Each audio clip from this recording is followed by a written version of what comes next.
So today we're going to be taking a look at a few figures, and I'm also going to be talking about the new DXF stands and doing some size comparisons. So let's start off with the Grand Line Series Special Monkey D Dragon.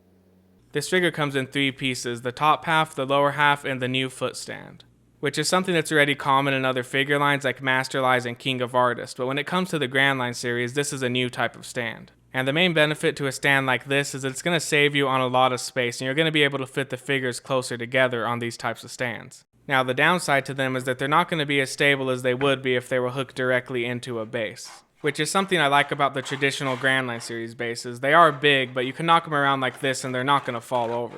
Whereas with this type of foot stand, all it's going to take is a little bump to knock it over.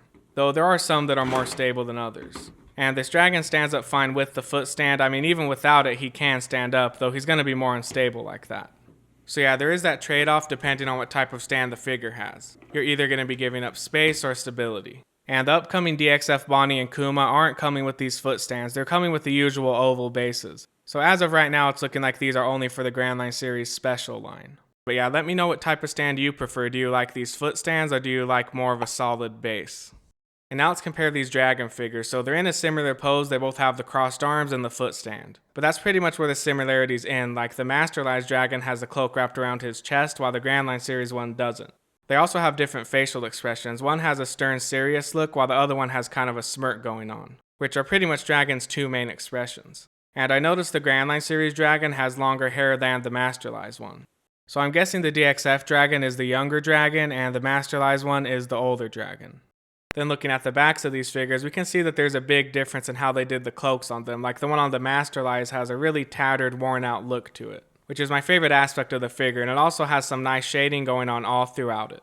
So it's very different to the cloak on the Grand Line Series dragon, which goes for more of a smooth look. I think both look good, they're just different styles, different looks. And if we look at the hair on these figures side by side, we can see the Grand Line Series one has more of a matte finish to it, while the Masterlize one has kind of a shiny, plasticky look, which I do like less than the matte finish on the DXF one. Also, the smaller size of the DXF dragon is going to make him a better fit for the setup I'm going for. And now it's time for the sexy beast himself, the Grand Line Series Special, Saul. So this is one that I'm really happy to finally be getting because for as long as I can remember, I've wanted a figure of Saul like this with regular proportions. And they've never made characters like Big Mom or Kaido in the Grand Line Series, which I always assumed was due to their big size, but now we have Saul here who's a giant. So I guess anything's possible. And he's pretty stable without the stand, though he is more likely to tip backwards than forwards.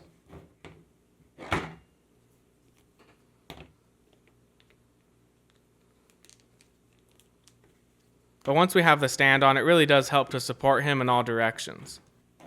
And he is more stable than the dragon, but it's not like either of these are going to fall over on their own. Like, as long as you don't bump them, they're going to stand up fine. And yeah, Saul is shorter than Dragon, but that's just how the Grand Line Series is. They really pay no mind when it comes to scaling. So it's not like the size of this Saul came as a surprise to me. Though I would love to see a different figure line do a bigger figure of him, like hopefully one that's like 12 inches tall, maybe in the Masterlize line. Yeah, I think that would probably be my ideal Saul figure. But I'm really happy with this one. He's sexy as hell, the face looks great, and so does the rest of him. Like there's no shading to speak of here, but I still think it's a great figure, and I especially like how they did the shirt on this one. Like you can actually see it hanging over his body. And it would be great to see some more figures of Saul and his different looks. Like they could do Marine Saul, Frozen Saul, Bandage Saul. But I feel lucky to have even got this one. So we'll see what ends up happening. And next up we have the Masterlize Ivankov. He's part of the Beyond the Trials Ichiban Kuji set. And judging by the box art, it looks like he's going to be a great figure. And there's a pretty good weight to him inside of the box. It weighs 4 pounds 3 ounces. And I'll weigh him again once he's out of the box and fully put together.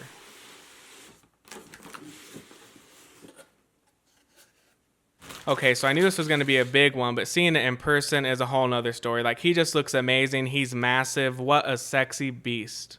So this one comes in two pieces, the figure itself and this circle base, which has kind of a frosted look to it. And he goes onto it nice and easily, just like this. So yeah, this figure turned out amazing. I love the sculpt of it, and it also has a really nice paint job all throughout. It accentuates those folds and wrinkles on the back of his collar and also throughout the rest of the whole suit. And I love how they went with the glossy look for the gloves and boots. They just look really well done. And this one was sculpted by Iwakura Keiji, who's known for sculpting really muscular, veiny figures. And this one doesn't have a whole bunch of veins, but we can see that definition on the abs and arms. which I think looks amazing, and I like how the legs have more of a soft look, like they're not really defined at all, so I like how he stayed true to the character while still adding some muscles in certain spots. And yeah, he's a pretty big one. He's 31.5 centimeters tall and he weighs 2 pounds 11 ounces. Much bigger than this one here next to him, which is from the Grand Line Men line. And the stockings on both of these figures do have some shading in them, but I feel like they would have looked a lot nicer if they had colored in those lines black. Then looking at the arms side by side, we can see the Grand Line series arm is a lot less defined, which is more true to how the character looks.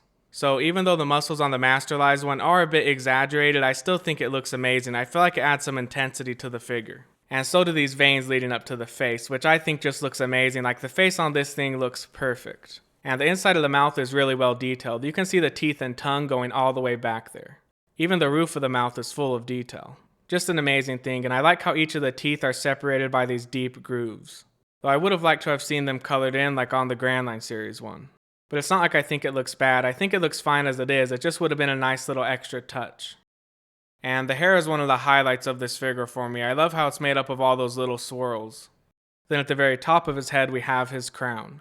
So yeah, this thing is a work of art. I give this one a 10 out of 10. Or maybe a 9.5 due to the lines not being filled in on certain spots. And now for some size comparison. So here he is next to the Grand Line series Special Dragon. And here's Dragon next to the Portrait of Pirates Kuma. And the Masterlized Dragon. Then here's the Masterlized Ivankov with the Masterlized Dragon, Sabo, and Koala. And here's what the four of them look like with the Portrait of Pirates Kuma. Now here's that Kuma with a bigger Kuma. So this Kuma here is an unlicensed resin, which I don't collect anymore, so I wouldn't be able to tell you where to get it. Now here's what he looks like next to Dragon and Ivankov. And now with everything together.